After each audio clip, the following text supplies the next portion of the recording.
Tonight at 10, no government bailout for struggling energy firms, but ministers say that power supplies are secure. A massive rise in the wholesale cost of gas paid by suppliers brings fears of a winter crisis, but ministers offer reassurance. There is absolutely no question, Mr. Speaker, of the lights going out or people being unable to heat their homes. And in supermarkets, it's feared that the rise in gas prices will cause a shortage of CO2, which is vital for food and drinks production. We'll be asking if more price rises for the consumer are the inevitable consequence of the crisis. Also tonight, a sudden change of policy as America says it will lift the ban on British and EU travellers in November. The Ministry of Defence is to launch an investigation. It's accused of compromising the safety of more than 250 Afghan interpreters. And the latest from the Canary Islands, where a volcanic eruption on La Palma has driven thousands from their homes. And coming up in the sport on the BBC News channel. No more cricket tour. England withdraw from their tour to Pakistan next month, citing mental well-being as one of the driving factors.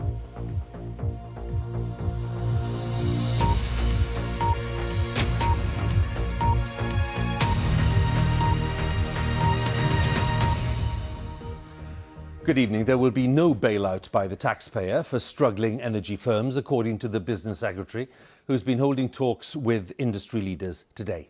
Kwasi Kwarteng said that customers would be protected if more energy companies went out of business, and he said there was no prospect of an energy supply emergency this winter.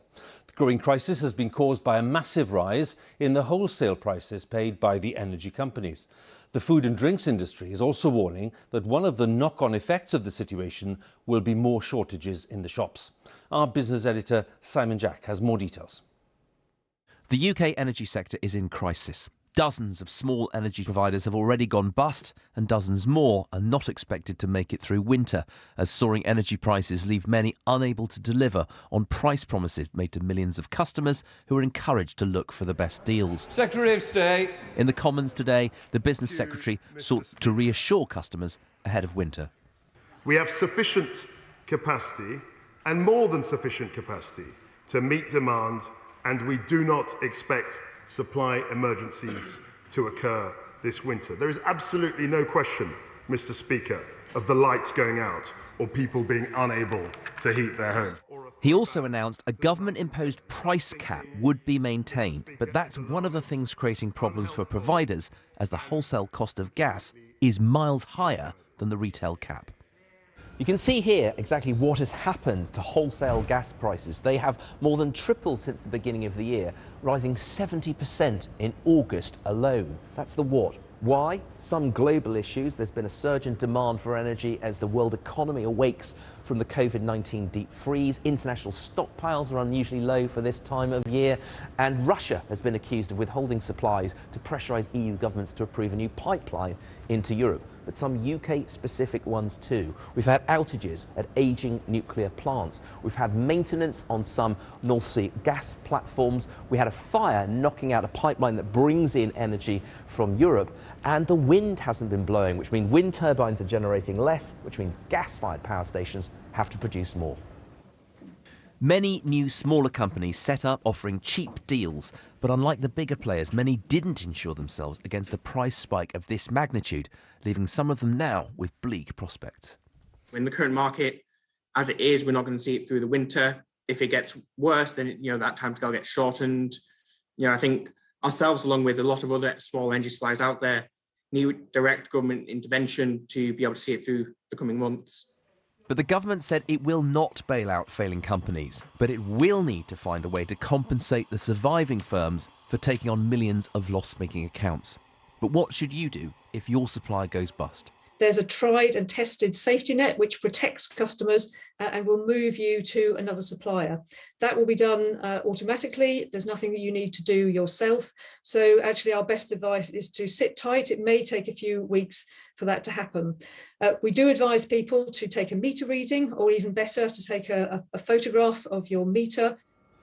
Some big energy bosses have described this crisis as a failure of regulation. New companies offered cheap deals to grab a share of the market with no plan in place if the cost of supplying energy rose above the amount they were allowed to charge.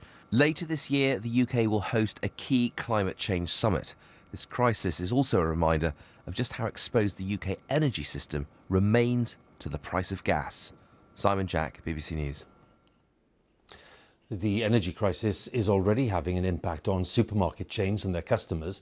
The rise in gas prices has caused a shortage of carbon dioxide, which is essential to many food and drink production methods.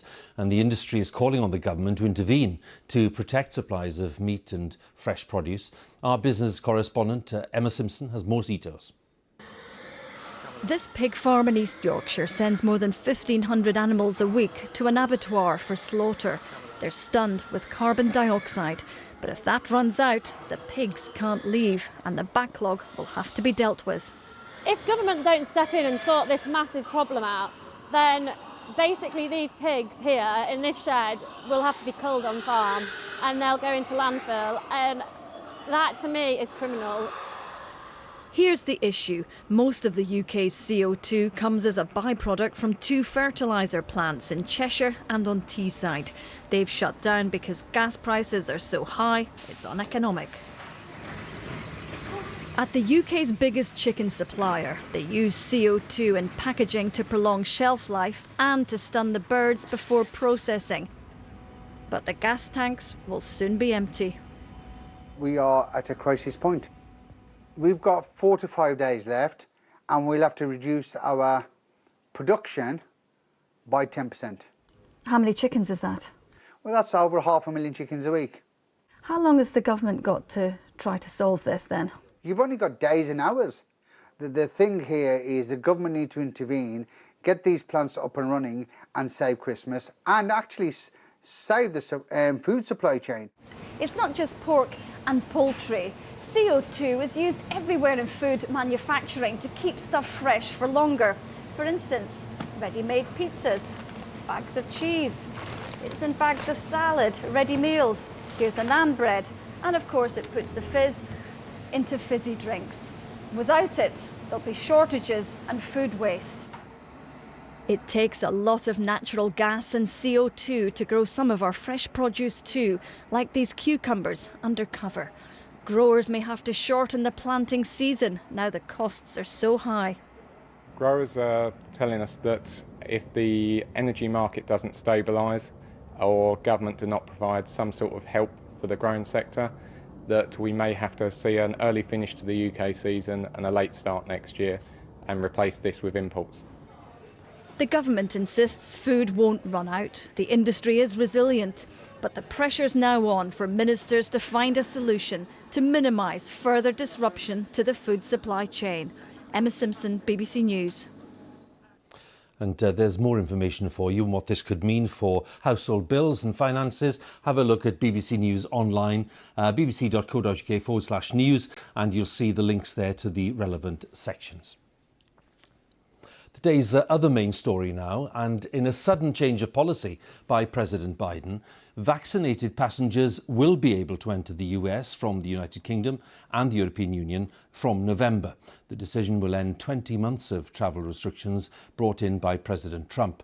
The changes only apply to those travellers who have received 2 doses of a COVID vaccine, and the sudden change is being seen as something of a diplomatic achievement for Brussels and for London, and comes as Boris Johnson arrived in New York to meet fellow world leaders. We'll have more on that visit by Mr Johnson shortly with our political editor Laura Kuensberg, who's in New York. But first, let's turn to our North America editor John Sopel in Washington to talk about those travel changes. What led to this, John?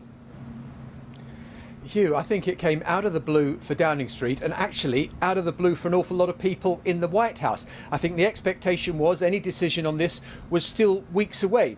What seems to have changed Joe Biden's mind is the growing restlessness and discontent among European leaders at a time when Boris Johnson is going to be in Washington tomorrow and other European leaders are going to be meeting Joe Biden at the United Nations General Assembly over Afghanistan. The French are furious over that submarine deal, and all of that came to a head. And just a sign of how rushed the decision was is a conversation we've had with a White House official who said, when we asked, well, what happens to people with AstraZeneca vaccines? What happens to 12 and 18-year-olds with only one jab?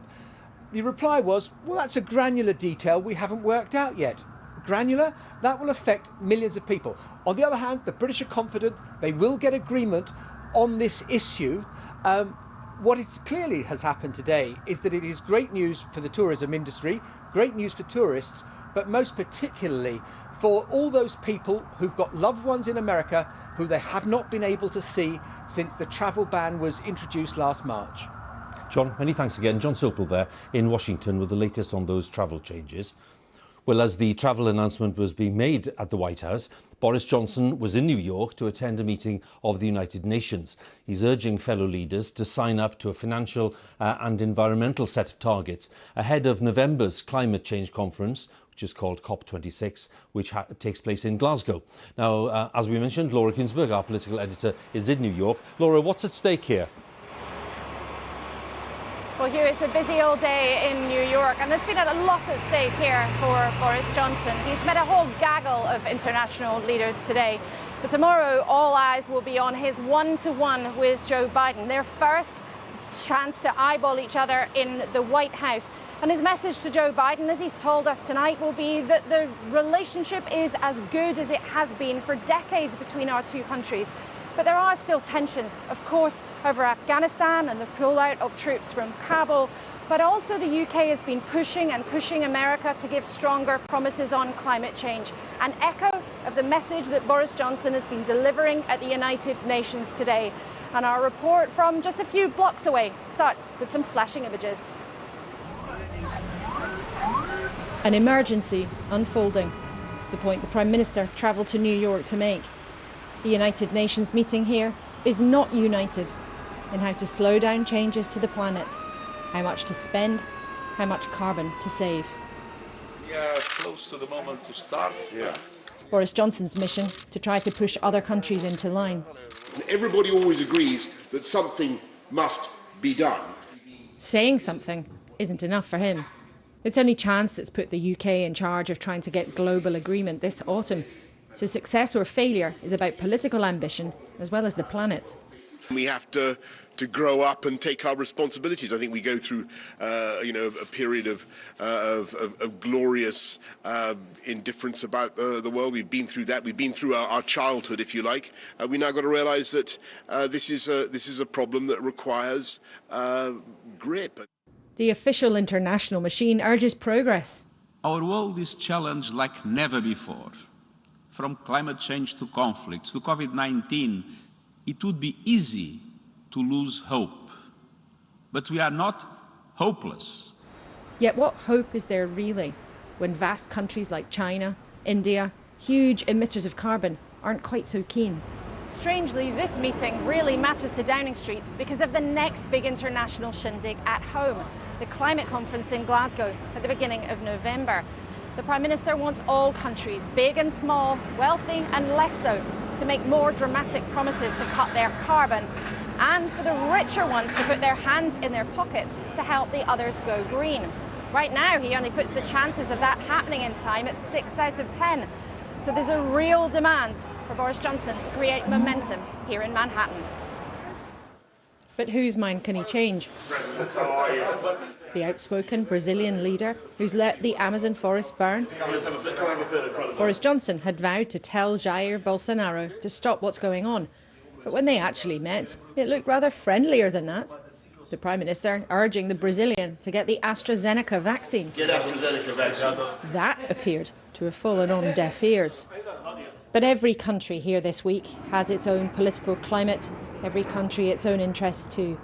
The American president, on his way to New York tonight, will tomorrow reveal more of his own. Laura Kuenssberg, BBC News, New York. To Afghanistan now, where fears are growing that the country will be overwhelmed by a humanitarian crisis. The United Nations says that after decades of war, the people of the country face perhaps their most perilous moment. The UN World Food Programme says only 7% of Afghans have enough to eat. The BBC's Jeremy Bowen is in Kabul and he sent this report on the conditions there.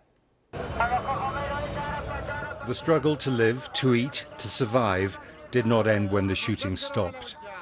At first light, hundreds of building workers looking for a day's employment gather at a marketplace in the centre of Kabul.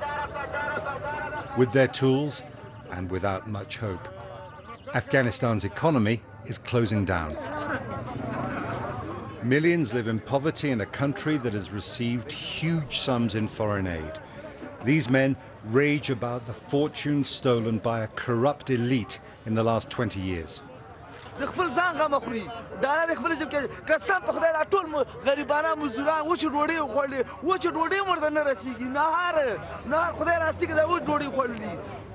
Food prices are rocketing. Millions barely feed their families. Hunger could become the worst of Afghanistan's many crises. $9 billion that might help them was frozen by the Americans to keep it away from the Taliban. In the name of Allah, we call on America government that they must give the money in the budget that they have deducted from Afghanistan.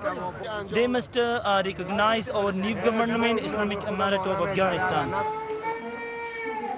Malnutrition is a chronic problem in Afghanistan. Only patients with other severe complications, like 3-year-old Mohammed, have a chance of a bed at Kabul Children's Hospital.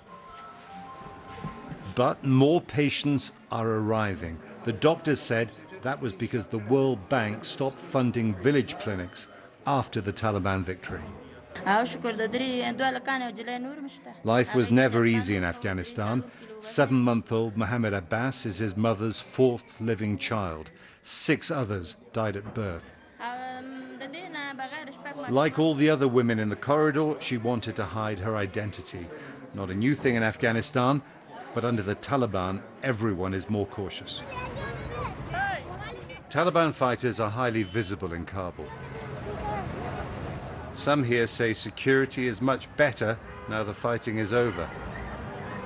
For many, it's quiet, built on fear.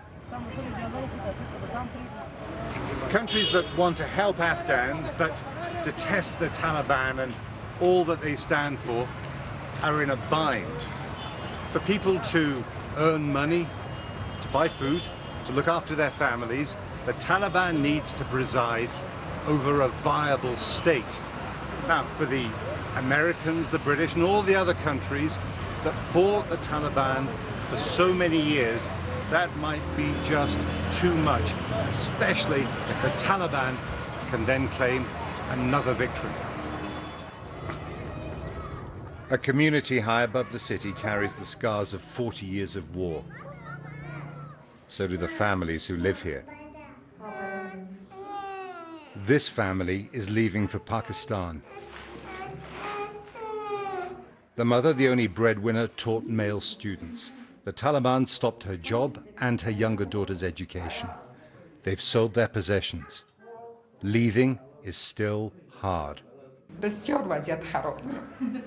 با وطنم جگرم با وطنم خونه است که من چطور وطن خدا الا بکنم ولی افسوس مجبور هستم که خودم باشم امکان نداره که ما را وظیفه ببونن و نفقه روزگار خدا چطور کنم اولادای خدا از چی نان بودیم. Their dreams were always fragile in a state riddled with corruption which couldn't survive the departure of its foreign backers. Afghanistan's newest crisis is about fundamentals of life. Food, security and hope, and the despair and anger when they've gone. Jeremy Bowen, BBC News, Kabul. A story that's developing this evening. The Ministry of Defence has been accused of compromising the safety of Afghan interpreters because of a serious data breach. More than 250 people who are seeking relocation to the UK were mistakenly copied into an email asking for an update on their situation. Our special correspondent Lucy Manning has uncovered the story, and Lucy joins us now. What have you learned, Lucy? Well, the Defence Secretary tonight has launched an urgent investigation into what he's calling this unacceptable breach. It comes after BBC News discovered that the email addresses containing names and photos of some of the interpreters and other workers who'd worked for the British had been circulated wrongly in an email, and obviously there's concerns that that email might get into the wrong hands. What happened was the relocation team based at the MOD in London emailed those interpreters and workers who haven't made it to the UK, who are either hiding in Afghanistan or in third countries, to get an update from them. And one interpreter realised that there were 250 other email addresses, names and photos on that email. And one interpreter said this mistake could cost the lives of interpreters, especially for those still in Afghanistan. The MOD tonight has apologised. It has launched an investigation, but it's another misstep in this evacuation of interpreters from Afghanistan. Lucy, many thanks again. Lucy Manning, our special correspondent, who's uncovered that story there. Let's have a look then at the latest official data on the pandemic in the UK, and they show that there were 36,100 new infections recorded in the latest 24-hour period. And that means in the past week an average of 30,378 new cases per day. The latest figure showed 7,847 people with COVID are being treated in hospitals in the UK. Another 49 deaths have been recorded of people who died within 28 days of a positive COVID test. And the average number of deaths per day in the last week is now 142. On vaccinations, 89.4% of people aged 16 or over have had their first jab, while 81.8% are now double vaccinated. Police in Derbyshire have arrested a man as part of a murder investigation after 4 people were found dead at a house in Kilmarsh near Sheffield yesterday. 2 children were found dead at the house along with their mother and another child. Our correspondent Danny Savage has this report. It was early yesterday morning when police were called to this semi-detached house in Kilmarsh. They discovered the bodies of 3 children and a woman. Today, 13-year-old John Bennett and his 11-year-old sister Lacey were named as 2 of the victims.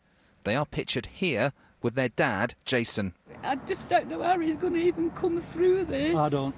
His parents visited the scene today and stopped to talk to reporters.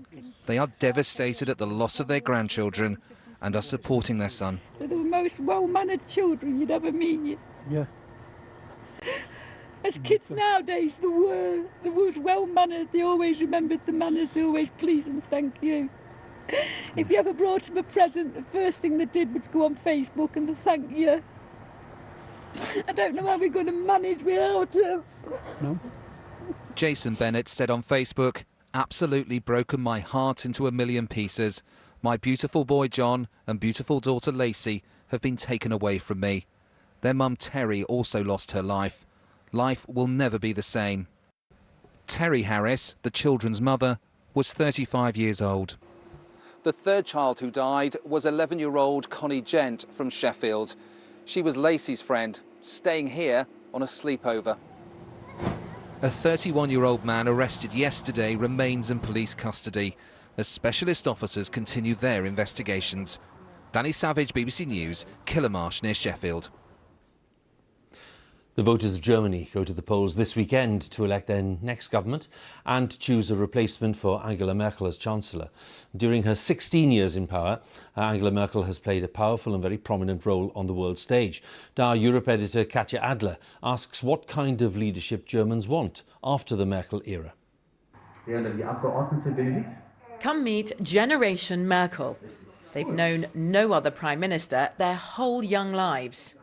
She has kept it in this safe space like a mom would for the past 16 years, but it's now time for a change. Their wish list for Germany's new era after Sunday's election is long. I care most about the climate problems we have right now in Germany. I care most about education and the economy after the next election. And I really care about gender equality. Germany is really behind when it comes to digitalization, so we're far behind that in comparison to other countries. Germany lagging behind? That might surprise you. This is more its image abroad. modern, efficient, high-tech. But Merkel governments were criticised for failing to invest in Germany's future, its infrastructure, road and rail. 1 in 3 German villages has poor connectivity, a problem for families and businesses during the pandemic, a priority issue in Sunday's election. Especially with COVID, when we had to study through the phone, and it always stopped and you got kicked out and then had to ask again and again what the teacher was talking about. When other countries look at Germany, they also see what they want to see. The reality is different. People won't be able to live where they like to live, like at the village or in villages. They would have to move to the larger towns because there is a better connection. German politics can sometimes be dismissed as staid, even predictable. But with Angela Merkel's departure after 16 years as Chancellor, this is a time of change, and that has an impact at home and abroad. Germany is, of course, the EU's richest and most powerful nation, so these elections are being watched not just in Brussels, but in Beijing, in Washington and the UK. Germany most likely will continue to be the single most politically stable element in the European Union and the single biggest economic power in the European Union. That's why Germany is going to remain important and probably grow in importance for our global and international partners. Top candidates to replace Angela Merkel have been very low-key in their election campaigns, but don't let that mislead you. In the current climate of fast-changing global politics, what happens in Germany matters. Katja Adler, BBC News, Frankfurt. On the Spanish island of La Palma, part of the Canary Islands, thousands of people have been moved from their homes and 100 homes have been destroyed after a volcano erupted yesterday. It's the first time in a half-century that the Cumbre Vieja volcano last erupted. Our correspondent Dan Johnson is on La Palma, joins us now with the latest. Yes, Huw, the police have got a real challenge here tonight, trying to keep people back, trying to keep them safe, because the lava keeps flowing. No one can stop it, no one can determine where it goes. And it is a spectacular display, but it's a destructive display. This is nature's full force unleashed. It is thunderous to hear, and it is powerful and destructive. And what everyone's trying to work out is where will the lava flow in the next few days, and how much will it take with it? Homes that once enjoyed views of this island's impressive volcanic landscape are now being smothered under it. The relentless downhill creep of molten lava burns its way through anything it touches. The eruption follows a week of tremors, but nobody's seen anything like this on La Palma for half a century. Mira, mira, mira cómo cae. Look, it's falling, the man says. Another house destroyed. That's more than 100 now, either burned or buried. Ahí hay 8 metros, de lava. 8 meters of lava, he says. Lo más importante es garantizar la seguridad. Right now, the most important thing is to guarantee security. We are still in the eruption phase. Please, let's be extremely careful. So residents of 4 villages have been ordered to safety, and some tourists have decided to go home. I'm worried, or I'm sorry for all the people that are losing or already have lost their houses. We have no good feeling now on this island, and therefore we want to leave so fast as possible. This is a disaster movie in slow motion. The lava keeps crawling towards the sea. Spain's tourism minister sees an opportunity, a chance to entice tourists back to view the eruption from a safe distance, because nobody knows how long this will last. Dan Johnson, BBC News, La Palma. That's it from us now, BBC One. It's time for the news where you are. Have a good night.